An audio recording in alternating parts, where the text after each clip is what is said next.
The legacy on the hardwood. Jeremiah J. Carter dribbled the basketball on the gleaming floor of the North Star A&M University arena. The silence of the empty stands felt heavy. He was a top high school prospect, used to roaring crowds and recruiters from big-name schools. This official visit felt different, quieter. He'd agreed to come for his grandfather, an alumnus, but his heart was set on a Division I powerhouse he'd seen on TV his whole life. "It's not just about the game here, son," a voice echoed from the tunnel. Coach Williams emerged, his presence filling the space more than any crowd could. He wasn't just a coach. He was a legend, having turned down pro offers years ago to build this program. This court, this school, it's a legacy. Coach Williams led Jay through a hall lined with faded black and white photographs. He pointed to a picture of a team from the 1960s, their faces resolute.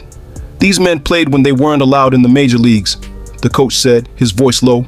"They played for pride, for respect. They built the foundation we stand on. They were pioneers, just like the scientists and artists who walked these same halls."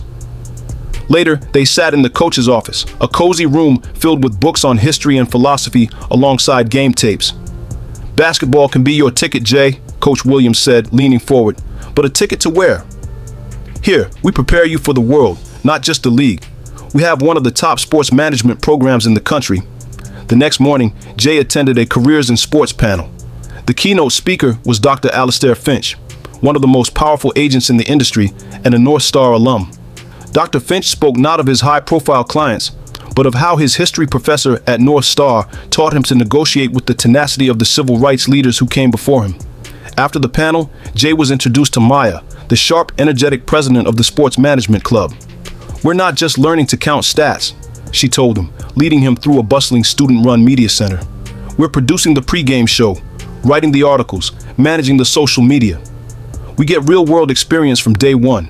Maya showed him a project she was working on, a digital archive celebrating the history of the school's legendary marching band, the Soul Sonic Force.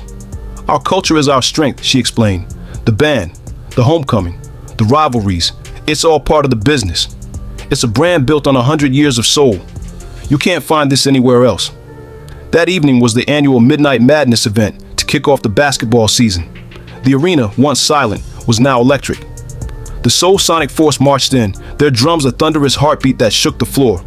The entire student body, decked out in school colors, sang and chanted in unison. It wasn't just a pep rally, it was a family reunion.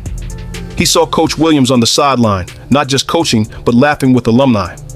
He saw Maya with her media crew, directing a live broadcast with professional poise.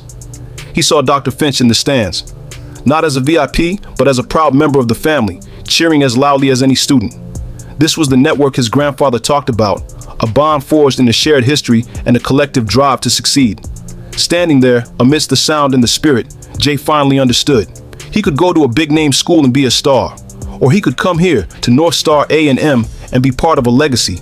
He could be a player, a student, and a future leader all at once. He picked up his phone and texted his grandfather. "Grandpa," he wrote, "I'm coming home.